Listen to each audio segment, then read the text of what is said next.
Hi Jumpstart friends, welcome back. So today we're going to be reading a book called The Puddle Pail. But before we get started, we're going to look at our prompt today, which says, have you ever had your own ideas about something you wanted to do? So think about that and we'll see how this relates to our story today. But before we get started, we're going to go over our few vocabulary words that we have today. So the first one is diamonds, which a diamond is a shape. And as you see in this picture, it's making a pattern with the colors and the shapes of the diamonds. Another one we have is ordinary. So this is just a vanilla ice cream cone.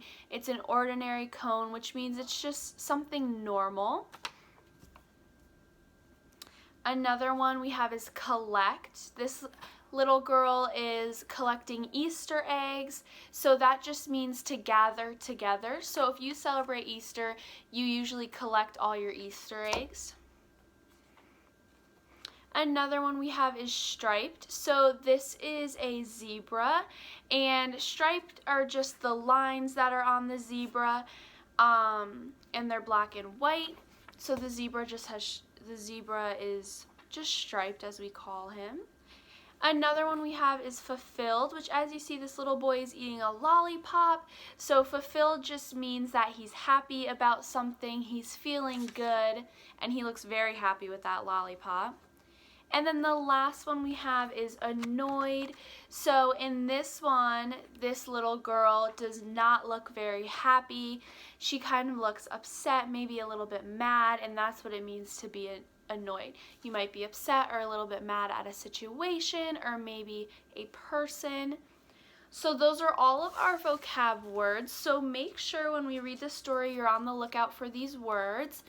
And we're going to get started with our story today, which is called The Puddle Pail. It is by Elsa Kelvin, and if you see on the front, it's a very colorful front page, and there's two dinosaurs. They might be friends, they might be brothers or brother and sister, and they have a pail, and it looks like it is rainbow with the rainbow behind them. And they just have a lot of pretty things around them. Flowers, I think they have some birds.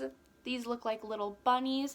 This is a really pretty cover of our book today. So that is our cover. So let's get started with the reading. So here's our first page. One bright morning after a storm, Ernest, a young blue crocodile, and his big green brother, Sol, set off for the beach. They skipped through the wet grass and stomped through the mud, drumming on their shiny pails. I'm going to fill my pail with shells, said Sol, who loved to collect things. I'm going to fill my pail with sand and build a castle, said Ernest, who loved to make things. So here's one of our words, which is collect. If you see in this picture, we know that now they're two brothers and they have their pails, and it sounds like they're off to the beach to collect a bunch of different things. Maybe I'll find some rocks too, said Sol.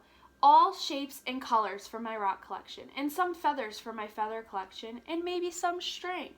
Sol bent down to pick up a rubber band. Just the thing for my rubber band collection. You ought to start a collection, Ernest.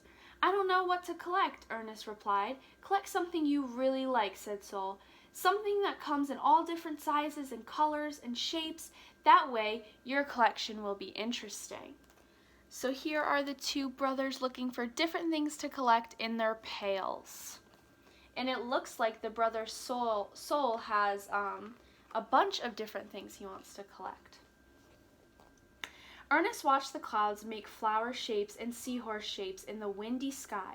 He watched a little snake cloud puff up into a dragon. He watched a rabbit cloud curl into a ball.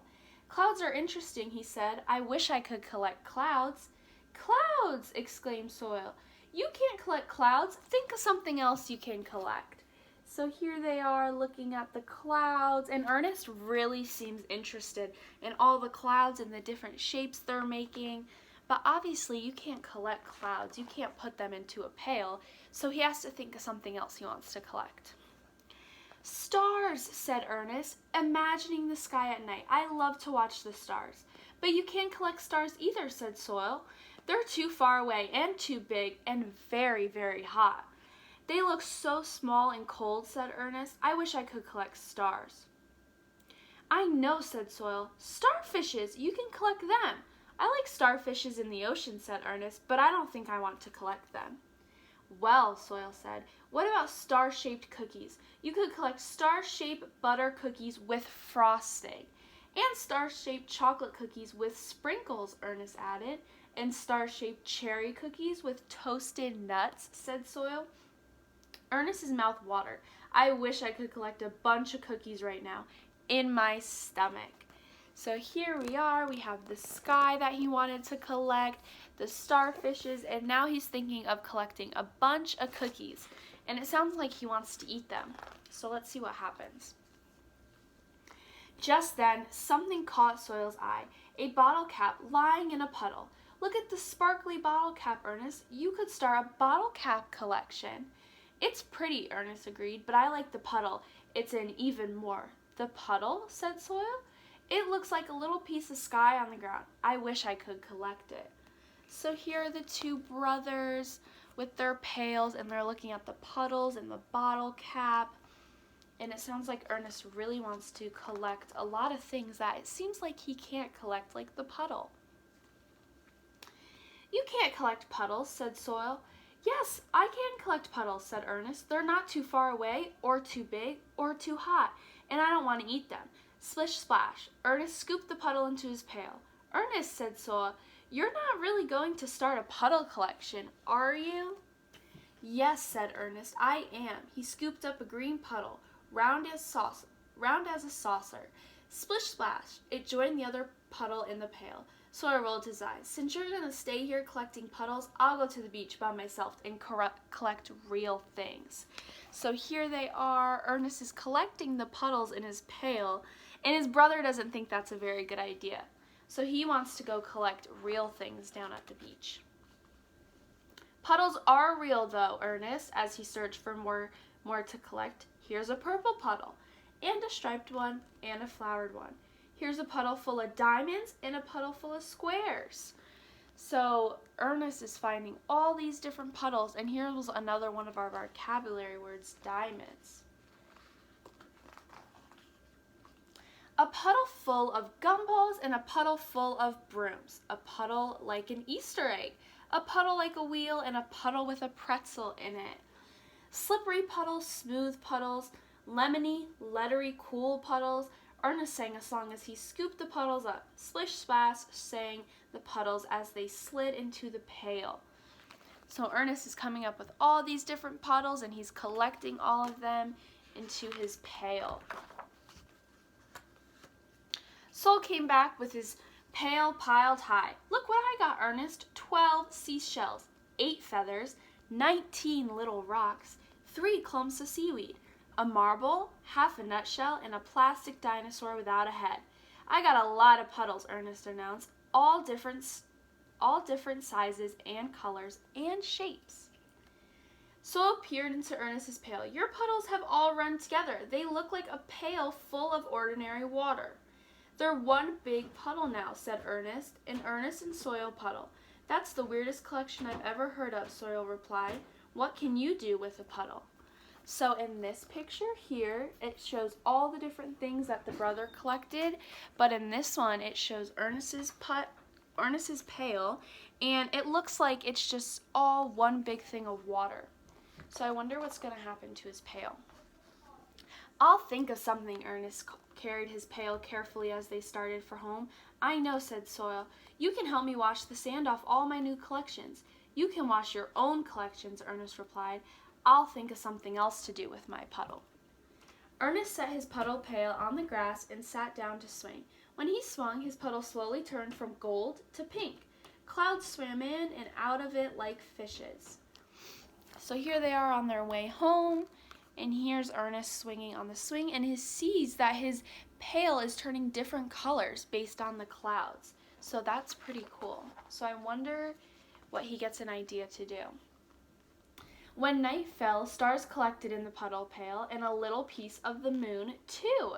So now it's nighttime and his pail looks like the night sky with the stars and the moon in it.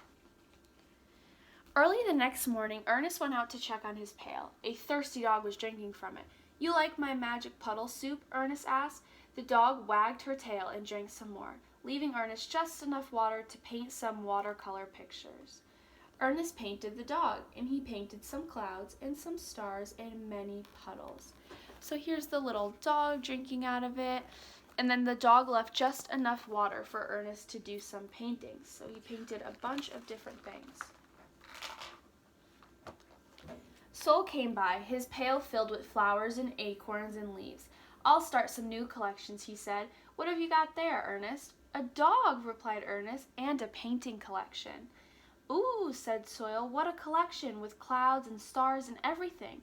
"I used part of my puddle collection to make it," Ernest explained. The dog drank the other part. Ernest petted the dog. He looked at the clouds and the stars and the puddles shining on the grass. He felt proud and happy, and hungry too, since he hadn't eaten breakfast. So now the two brothers are looking at Ernest's painting collection. And the older brother, Sol, really likes all the paintings that he has. "Let's go collect blackberries," he said, "from the bushes down the road." "Good idea." Sol grabbed his pail. "Maybe we'll find some pennies on the way and some pine cones and gum wrappers." "And maybe some shadows too," said Ernest. "Shadows," said Sol. "You can't—" "Yes, I can collect shadows," Ernest cried. He caught one for a second in his pail. If you see in the pail right here, he was catching everyone's different shadows, and they were on their way to get blackberries. And when it flooded off, he and Sol filled their pails and themselves with sweet, juicy blackberries. So here are the two brothers at the end, very happy, and now they're eating all the blackberries. So that was the end of our story. I hope you guys really enjoyed our story and our two brothers, and I will see you guys soon. Bye!